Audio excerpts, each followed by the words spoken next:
Uh, when it comes to macroeconomic news, the fact is that the market is 100% focused on whatever the Fed may do or not next Wednesday.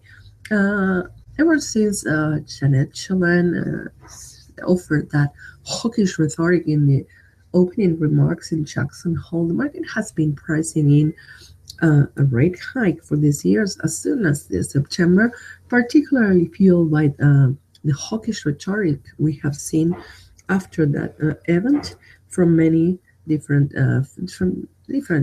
Fed members. But what happened last week is that we have some wording from Lyle by Brainerd, which is also a member of the Fed, uh, pouring some cold water over hopes of a rate hike, saying that maybe it's not the right timing, that we need a bit more waiting, right? Asking for prudence. That's what exactly she did. Sorry, last week. And that put the greenback back on the negative side, mostly because it remembers us that the Fed is not clear of what they want to do. In fact, the Fed has been quite clearly split ever since the past meeting, telling us that have no certain timing for a rate hike. The scale is not balanced to any side right now in between them, okay? Or at least that's the last thing we know.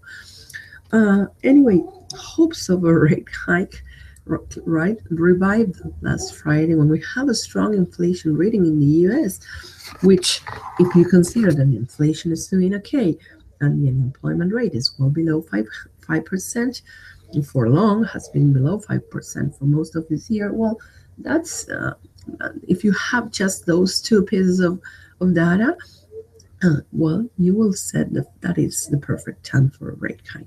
So everything is talking about a hawkish hold these days, saying that the Fed will probably offer a hawkish stance but maintain rates on hold, right? I believe that this is pretty much the market being clueless about what Yellen and company will do this Wednesday. And the market is showing us so because major pairs are trading within range. And today we are seeing some nervous movements all across the board. But anyway, I'm not seeing much definitions going on in there besides the pound, which is breaking lower. Okay, and anyway, I do believe that we will focus on whatever we have Wednesday afternoon, and that will probably set the trend not only for the greenback, right, but for most of the greenback rivals and for the yen, particularly with the ball afterwards. Sorry, for the upcoming month. Okay, we have both two central banks, few hours in between, and trends hopefully being defined afterwards.